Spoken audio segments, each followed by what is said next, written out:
Hello, and welcome to Action Surge, the series where we take a deep dive look into your turn in 5th edition Dungeons & Dragons. Today we are going to be looking at the search action. During combat, many things can be overlooked or missed. The search action is one way that you have the ability to take control of what your character notices. You can focus your attention towards different details to look for paths forward or to see what paths back aren't nearly as safe. With that, let's go ahead and take a look at the mechanics behind the search action. When you take the search action, you devote your attention to finding something.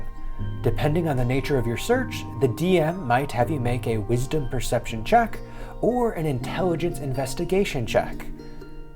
Okay. Now that we've looked at the mechanics of the search action, when would you possibly want to use this in combat? In 5th edition D&D, the search action is one that is primarily taken in opposition to something that the Dungeon Master has already provided in the situation. One of the prime examples is an objective.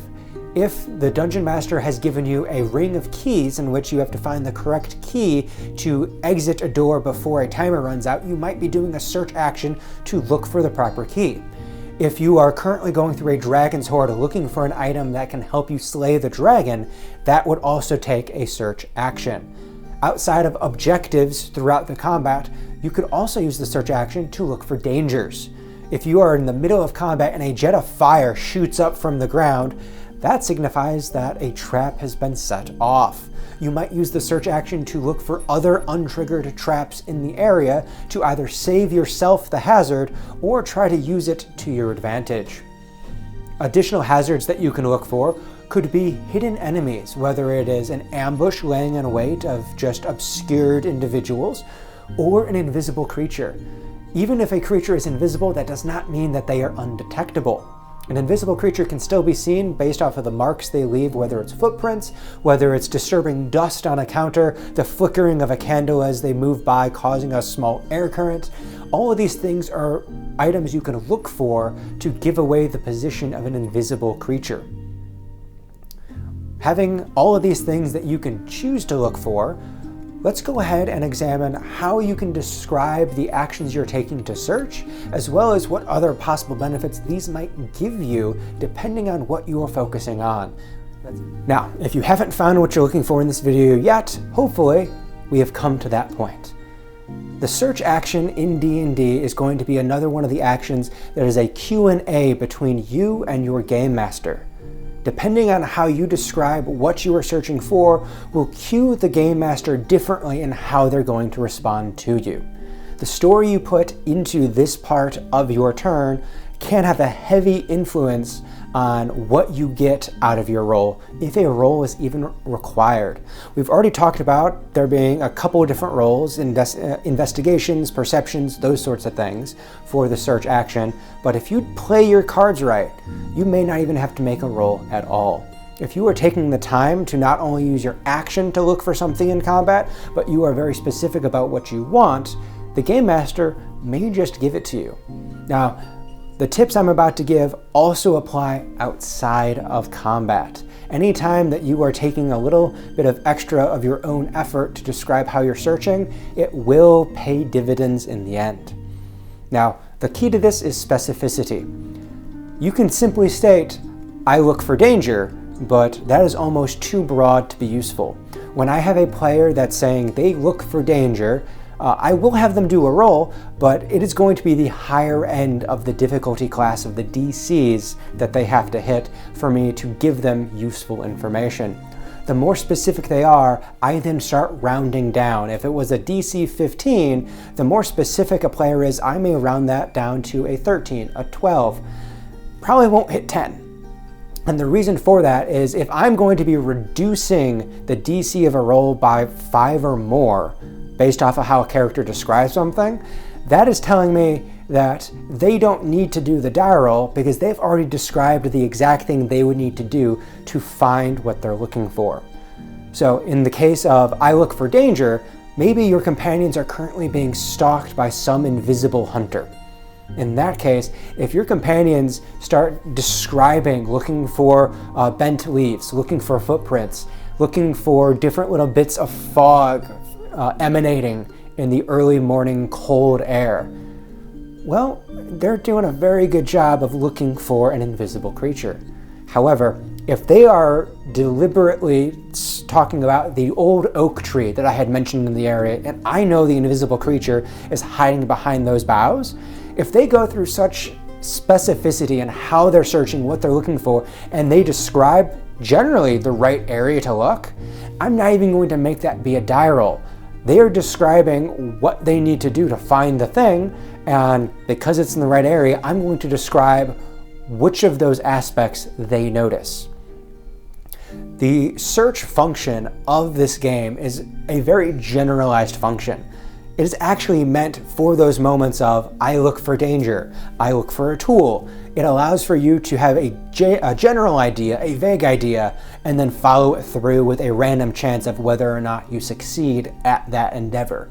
The more specific you are with your search action, the more likely something is going to simply be gifted to you because you're on the money.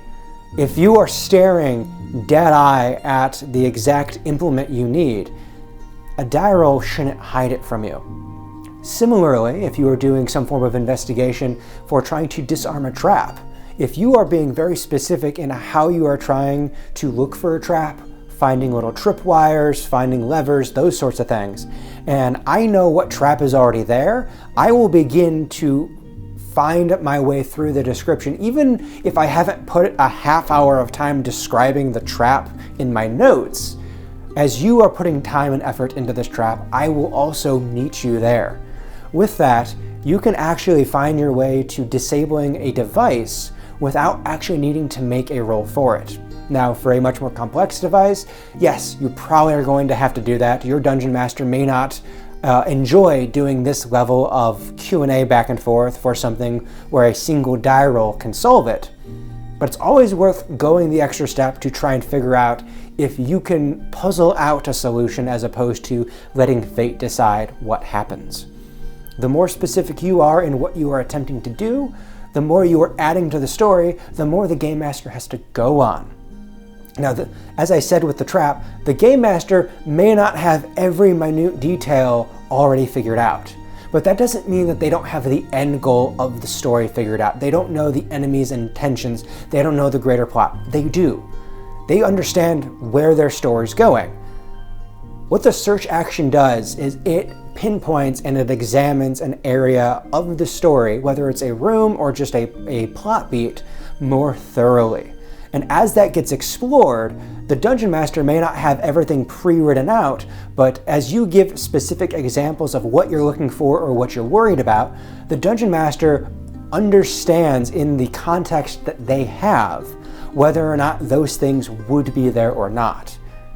This is an exploratory part of the game. Sometimes the thing that you are very slowly picking at is already developed. It's already there. It's already dangerous. And the care you take helps prevent that danger from becoming a live hazard. On the cases where it isn't already perfectly developed, what you are doing is you are building the story with the Dungeon Master.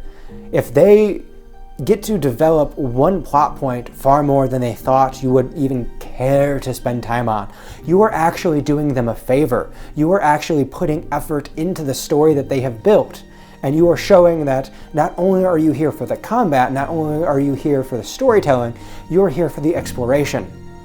So as you go through your search actions, as you are describing, pulling out sand and dust to sprinkle it in the air, looking for any air currents, as you go looking for very specific objects, as you go looking for different tools that a craftsman may use, if you are attempting to find the murderer of a blacksmith, and you start looking for tongs, you start looking for chains, you start looking for the different wedge peen, hammer peen, ball peen, all of those different types of hammers, what you are doing is you are giving into the story, you are accepting the premise.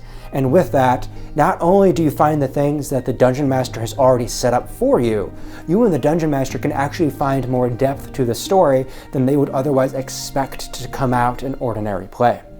It is this depth and this specificity that you begin to delve into that allows you to discover something far more than what was planned. you discover your personal version of the story. And all of a sudden, we've gone from looking for something figuratively physical in the game to a much broader philosophical point about our storytelling hobby in general. Maybe went a little far on that tangent, but that's okay. Let's wrap this up. And with that, we have found our way to the end of this video on the search action. We have discussed how the search mechanic works.